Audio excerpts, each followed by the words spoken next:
अभिभावक का जो सर पर हाथ होता है उठ गया। कितनी चिंता थी हमको, हम क्या बताएं आपको। मैं पिछले चुनाव में तो मैं पीछे रह रहा था।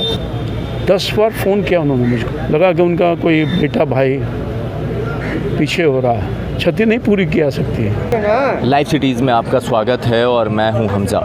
रामविलास पासवान के अंतिम दर्शन को जहां पूरा पटना उमड़ पड़ा है, वहीं उनके घर पे अभी कुछ देर पहले पहुंचे थे रामकृपाल यादव जो सांसद हैं। और जब वो अंतिम दर्शन करके बाहर आ रहे थे, हमने उनसे बात की और वो किस बात को लेकर भावुक हो गए, उनकी आँखों में आंसू आया। आइए देखते हैं इस वीडियो में। जी, आप यहाँ पहुँच गए और किस शब्दों में याद करेंगे? आपने बहुत सारा वक्त साथ में गुजारा होगा। लंबे अरसे से ताल्लुकात थे उनके साथ। रामविलास जी आज नहीं हैं, राजनीतिक क्षमता आ गई देश में, बहुत बड़े नेता थे वो। तो सबसे बड़ी बात ये थी कि सबके थे वो जी। हमेशा जीवन भर गरीबों के लिए, आम लोगों की आवाज़ उठाते रहा और कभी विवाद में नहीं रहा। सबसे बड़ी बात है। आपने बहुत सारा वक्त गुजारा होगा, जब आप अंतिम दर्शन कर रहे थे कोई एक ऐसी यादें जो आपके दिमाग में चल रही थी उनके साथ? अभी हाल में ही उनसे बात हुई थी और उसके बाद उनसे मुलाकात करने की कोशिश की, मगर डॉक्टर ने इजाज़त नहीं दिया, इसलिए नहीं मुलाकात हुई। अब से एक महीना पहले 2 घंटे तक मेरी बात हुई थी, लंबी। अच्छा। बहुत सारी बातें हुई, पुराने नए। रामविलास जी, मैं चुनाव, कितनी चिंता थी हमको, हम क्या बताएं आपको। अच्छा।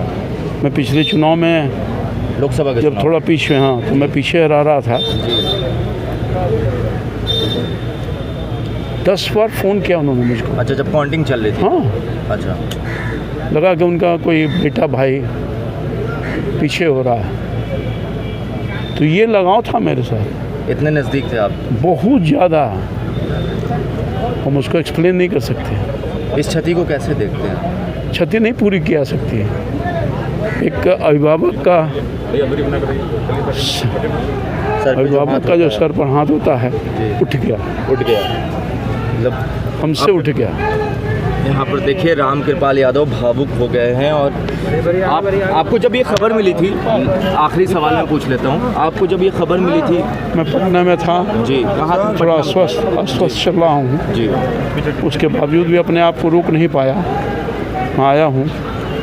मगर उनके पुत्र से तो मुलाकात नहीं हुई, बात नहीं हुई थी उस रोज़ जी, मगर उनके भतीजा और पार्टी के जो अध्यक्ष हैं उनसे मेरी बात हुई थी। जी, ये देखिए भावुक हो गए रामकृपाल यादव अपनी बातें बताते हुए। उन्होंने वो कहानी शेयर की कि जब 2019 का लोकसभा का चुनाव का रिज़ल्ट आ रहा था और वो कुछ पीछे चल रहे थे, उस टाइम कम से कम 10 बार रामविलास पासवान ने फ़ोन किया था और बार बार पूछ रहे थे, उनसे हाल जान रहे थे।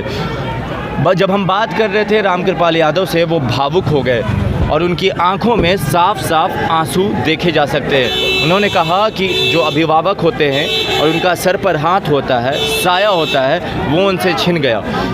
अपने थे वो किसी दल के नहीं थे। उस ज़बान से वो याद कर रहे हैं और उनकी भावुकता सब कुछ बयां कर रही है कि कितने नज़दीक थे वो रामकृपाल यादव उनके। हर कोई उनसे बहुत करीब था। जिनसे भी मैं बातें कर रहा हूँ, यही बातें बाहर निकल कर आ रही हैं। आप जुड़े रहें लाइव सिटीज़ के साथ। आप अपना ध्यान रखिएगा। धन्यवाद।